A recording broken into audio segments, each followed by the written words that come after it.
direct from Austin. You're listening to the Alex Jones Broadcasting Network.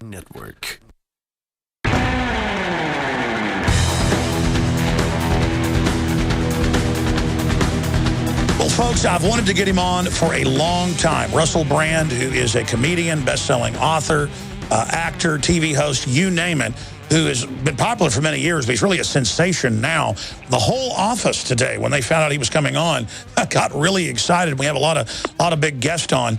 And what's exciting about this is that Russell Brand is outside the box, and he's getting people to think. And obviously it went viral all over the world a few months ago when he confronted kind of the talking heads that are on the mainstream media MSNBC channel with Mika Brzezinski. And so Russell Brand, he's doing his worldwide tour right now, joins us. Russell, thanks for giving us some time.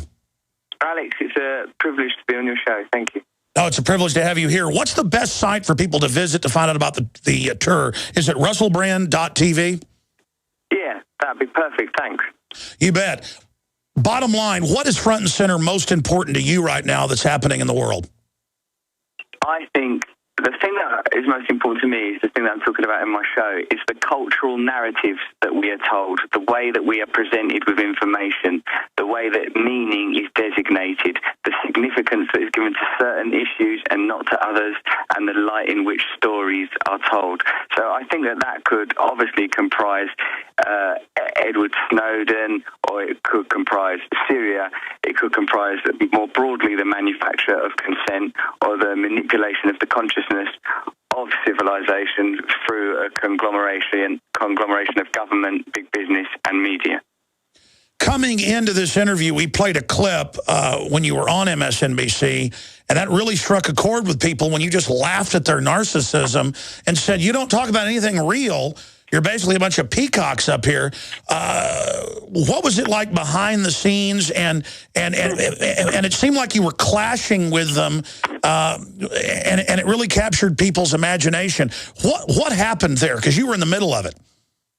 Well, I mean, it's quite typical when you go on those type of TV shows that there's a particular frequency or pitch to the interview. There is a normal manner of speaking, not only the type of topics that are discussed, but the kind of banal, slightly shrill tone that the information is predicates on celebrity and gossip and what I would call low-frequency data, low-vibration information. So it was like that. So it's like that when you go on anything on mainstream television. Those programs all sound the same. People all look the same. They all talk in the same way. And it was that kind of atmosphere. The only difference is that the impoliteness was of such an extreme level that it gave me an opportunity to point out some of that stuff, which I wouldn't typically do because it sometimes doesn't seem appropriate to tell people that what they're doing is pointless or silly. I want to get into world events, your tour that's so popular that I hope to see when you come to Austin in a few weeks here in Texas. But just getting back to that, they genuinely seemed extremely uncomfortable, but the women also seemed very sexually excited and were not faking it. I mean, I could tell that somehow you absolutely broke the spell of their self-centered, petty narcissism. And I'm not kissing your butt. I mean, it really happened. That's a magic clip from my perspective. You've become nervous. Why are you nervous? Really? You're a powerful woman. You've got a lovely job. What seems to be the trouble? I don't know. You've got a hair like Princess Diana. Oh, wow. Is this what you all do for a living? Yes. We're going to be talking about the situation with Edward Snowden, this whistleblower. Is it good, what he's done for America, or are our secrets being jeopardized by his intentions? We're going to be talking about that. Why do you think you shook him up so bad? I don't know. I'm a bit confused by it because I just went on there and did what I normally do, is just be polite. And then if I point out something that's idiosyncratic or weird, I observe that.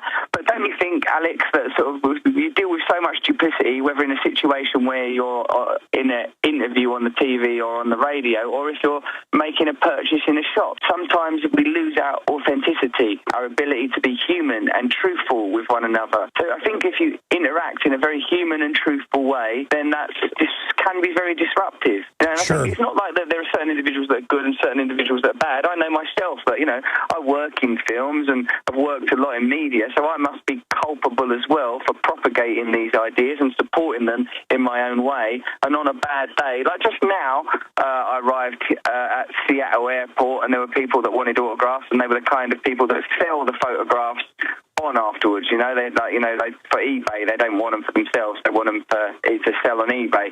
And I couldn't be bothered to sign them. I just didn't feel like doing it, and that's not the absolute best aspect of me as a person. The person I aspire to be will always sign everything for everyone, so like I'm capable in myself of being selfish, egocentric, and self-obsessed and self-centered. But I think it's more of a problem when you have a massive machine that conducts consciousness and orchestrates the way that we think en masse, that has a set of priorities and an agenda that is making people in huge numbers think in a selfish, insular, atomized, apathetic, and impotent way. Wow. Man, I tell you, you're on fire. It seems like you have really had an awakening. I mean, you've been awake for a long time, but it seems like your awakening is accelerating. Is that accurate to say? Yeah, I think you might be right, as a matter of fact, Alex. I mean, for me, spirituality is an important component. I meditate a lot, and I practice certain spiritual principles that mean I have to be very mindful one day at a time about the way I live my life. I'm like a drug and alcohol free, and the more that I've detached myself from the things that I thought would make me happy, like money and fame and other people's opinions, the more truth is being revealed. That is pure veritas. Because that's been my experience as well. And what you were just talking about, just being aware that you're being selfish or doing things that are self-centered or narcissistic is half the battle. Most of the people out there, especially that are in the mainstream media, they are purely turned over to the narcissism and are like biological androids. They're not even real. And I think that's why you freaked Brzezinski's daughter out and others so much, is because they got into this conscious of the manipulation they were involved in, but really what you do to others comes back on you. So now they've turned into what they tried to do to the public, making the public one-dimensional cutouts of what they projected. It's now blown back on them. That's very interesting. I often wonder, Alex, how those situations are contrived. I suppose if you work in the media, you go through so many filters. You're just not going to get that kind of job unless you're a certain type of person, unless you know the right sort of people. If you say the wrong type of things, you'll be filtered out. So by the time you get to the point where you have your own show, generally speaking, you think a certain way that is in alignment with the elitist interests that are behind whatever corporation owns the outlet. Yeah, but I think too that there is probably a less obvious way of understanding things in terms of, I wonder what happens neurologically. I wonder what the energy in a brain looks like. I wonder what it's like if our brains are surrounded by other brains that are thinking in a certain way, that are broadcasting, transmitting at a certain frequency. This is what I feel like we have, is a sort of a situation where there's such a strong and hypnotic message that exists not just externally but more worrying internally. I'm always more worried when I find that's why I don't like it when I've transgressed my own personal principles, because I think, well, then I'm not behaving in accordance with what I believe in. I'm policing myself. If I'm selfish, then I'm part of the problem. Like Gandhi says, be the change you want to see in the world. So really all I can control is that I treat people well,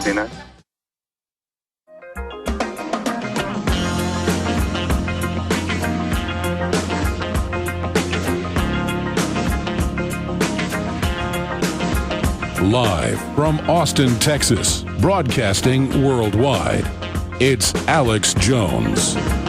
Russell, the establishment is aware of the group consciousness, the group collective, and they're trying to program it, as you said, on record. They've written books about it, to lower the frequency down to a bestial or even below bestial level, beyond common sense, even self-preservation, so that people can be programmable. So it comes down to the old question of free will versus not free will.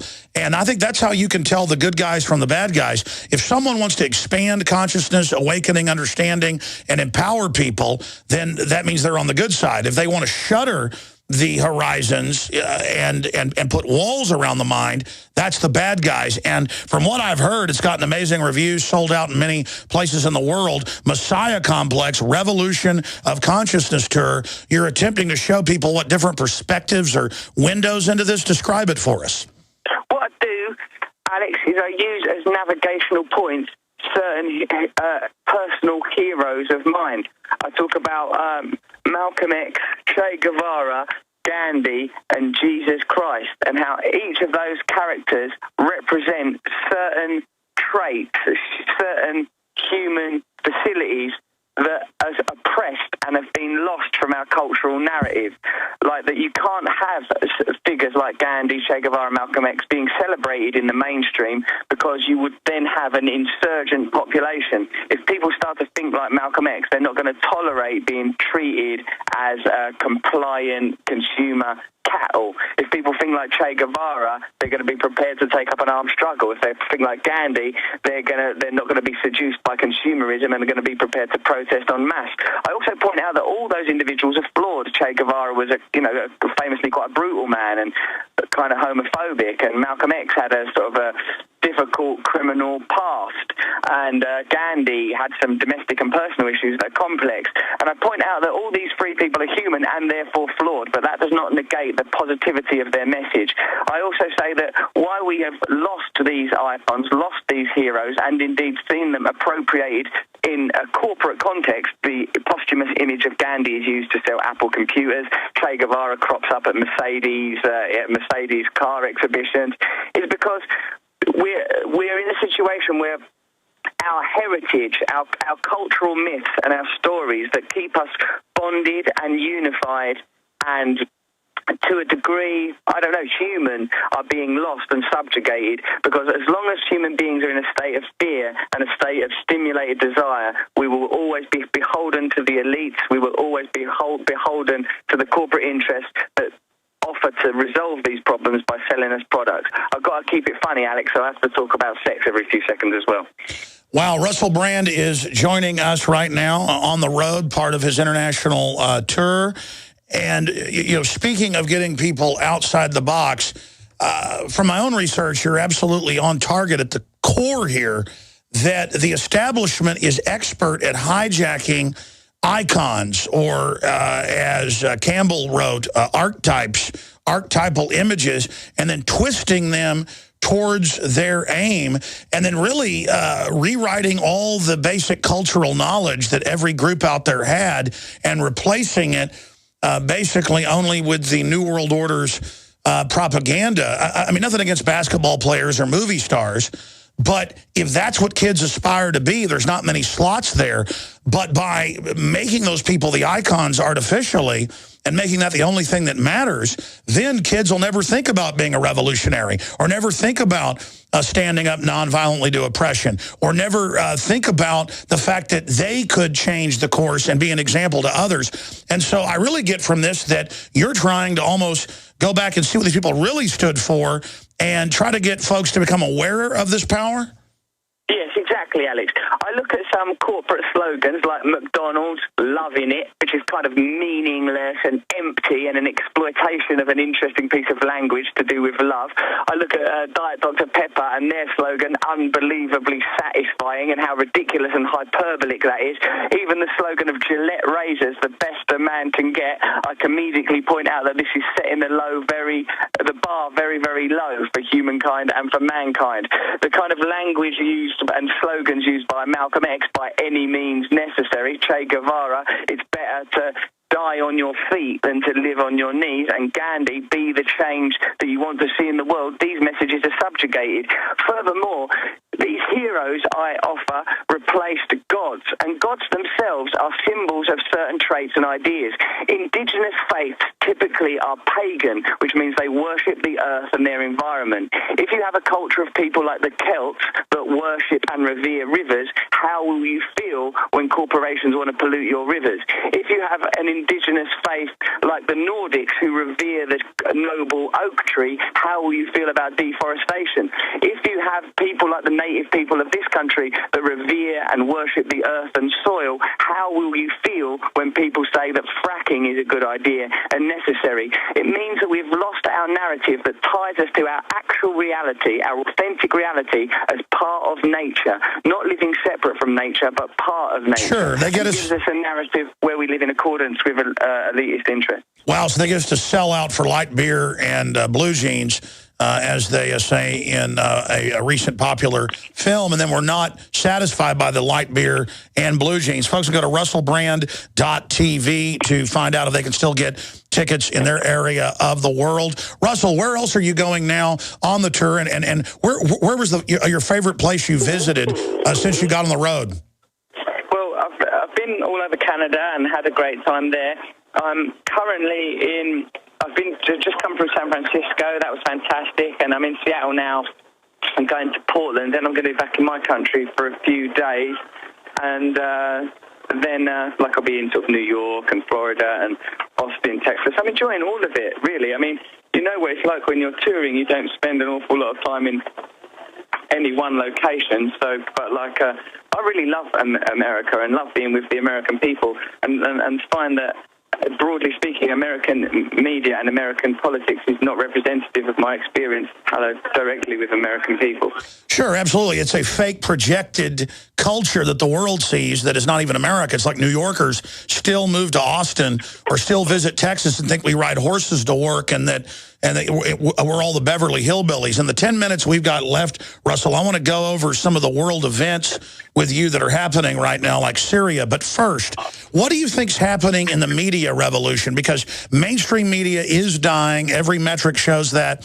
Alternative media, the people's media with its real diversity is exploding. I want to get your take on where you think the future of the media is going and cultural developments. And do you think that the human species will survive to become a type 1 civilization and make it off the planet? Type 1 civilization. Oh, cool. What does that mean? That we get our own extraterrestrial operations going and populate other planets?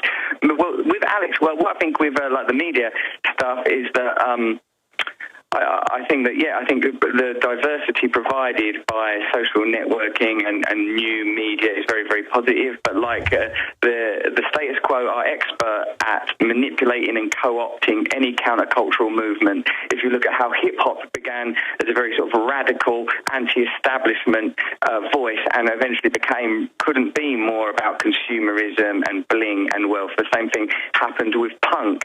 So I think any countercultural movement is at risk of being approximated and appropriated by the mainstream. And I think we sort of see already the way that sort of social networking is in cahoots with the government and with the whole PRISM affair, that it's going to be very difficult for truly radical new media to survive, particularly if it's effective. But I feel very optimistic about it. And the more that people communicate, the more that people realise that even if we are different from one another, we have more in common with each other than we do with the people that rule us and govern us, then I think that we have a chance of changing the world. I think we do. I hear buzz about Russell Brand all over the place, mainly in new media. Why do you think you're getting so much more popular? I don't know. I hope, Alex, that it's as a result of moving out of alignment with the messages and narrative of mainstream media and being truthful to my my original intentions when I became a stand-up comedian, as I sort of inspired very much by men like Bill Hicks and Lenny Bruce and Richard Pryor, who made telling the truth funny.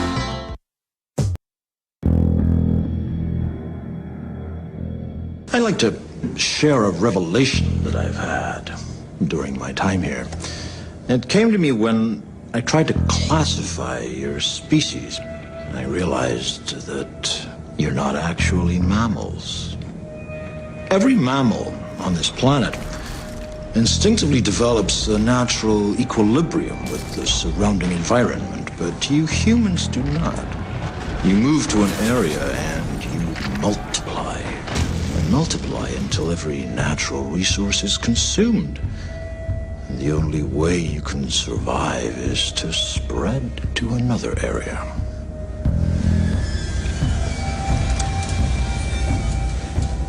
There is another organism on this planet that follows the same pattern.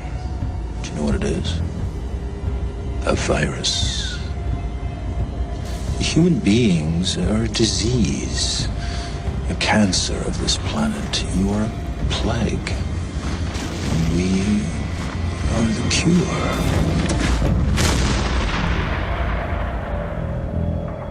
Resistance to tyrants is obedience to God. It's Alex Jones. Russell, I want to talk about some good news from my perspective.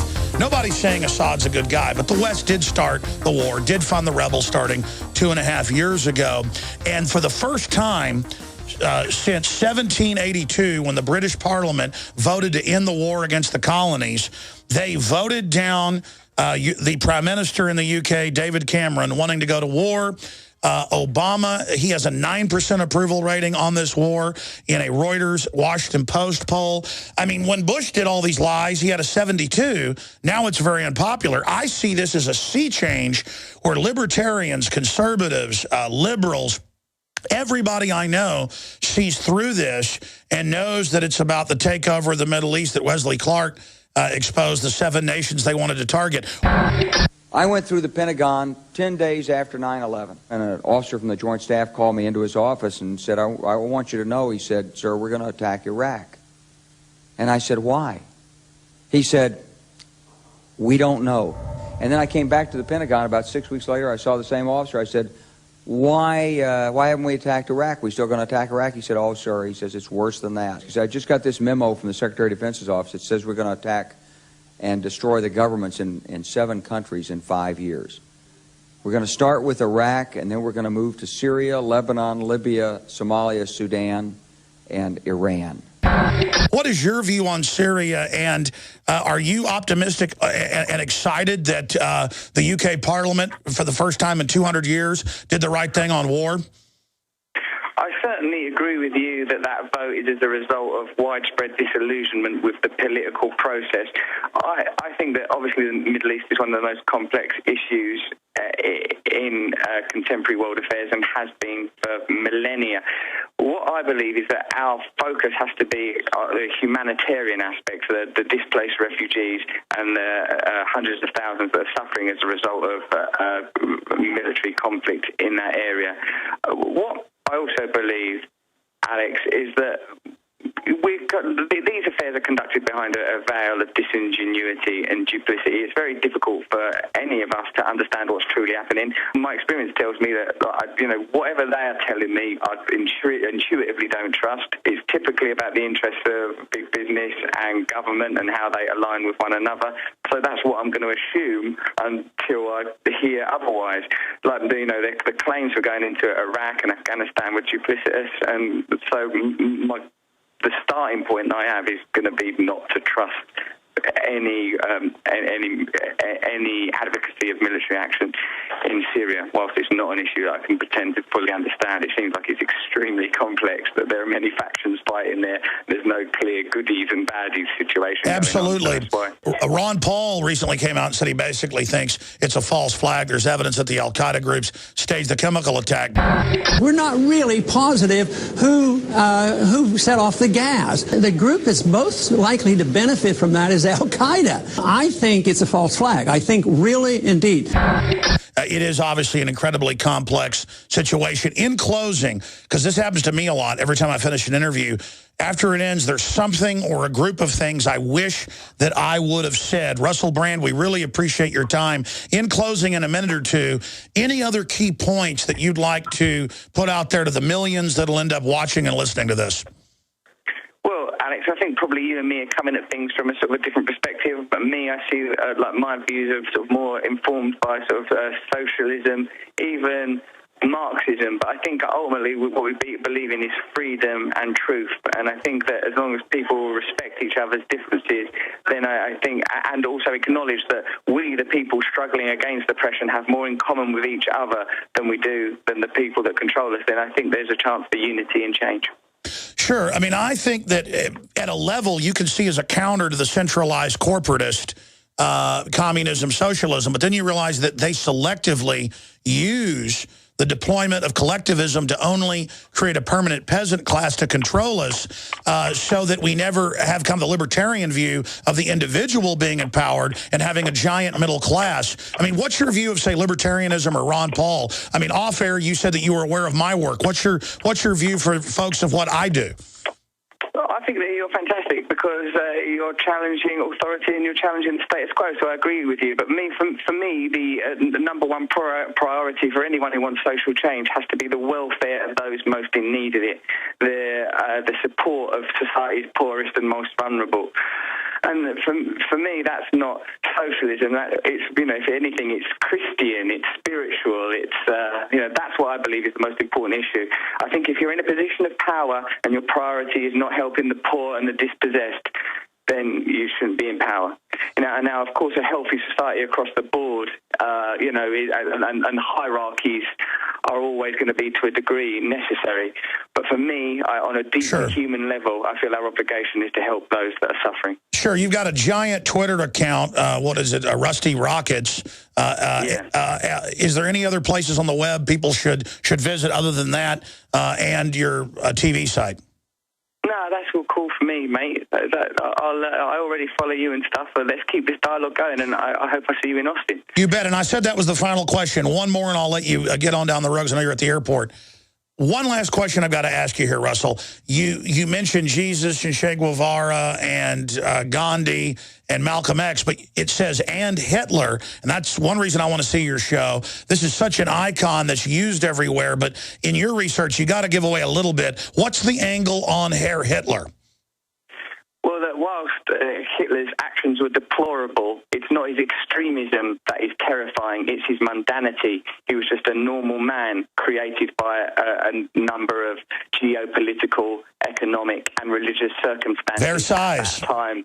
Yeah. In Germany, yeah, of course, Versailles and the anti-Semitism that was very prominent in that part of Europe at that time, and that now we don't like. In those days, it was clear what evil was. Evil is Adolf Hitler. Now evil comes dressed as in the white of Ronald McDonald. Now evil is hidden behind the Apple logo. Now evil is indecipherable in derivative bundles and in dispossessed millions. So it's about the narrative and the way we're told stories. Exactly. It knows how to hide, and deciphering it and knowing what evil is really the answer. Russell Brand, thank you so much, and I look forward to hopefully meeting you when you're in Austin in a few weeks. I'll be at your show regardless. Stay in touch, Alex. I can't wait to see you. Thank you, sir. Goodbye. See you, mate. Thanks. Bye-bye. Well, folks, there goes Russell Brand, and I had been told by David Icke that he was a listener, and we got a hold of him and discovered he was. We found out he was following us on Twitter at Real Alex Jones and got him on, and I've been fascinated with his work for a few years. He's been around for a long time, but he certainly has gone from just kind of being the wild party animal guy to being a serious thinker. You can tell he's a smart guy. And look, folks, you know I don't like communism, but he's on a journey here. He said that was a long time ago. Now his views are changing. We have to reach out to everybody, especially if they're outside the box and want to try to make connections to others. And so this is how those of us that want true Thomas Jefferson-style liberty are going to win the fight against the tyrants.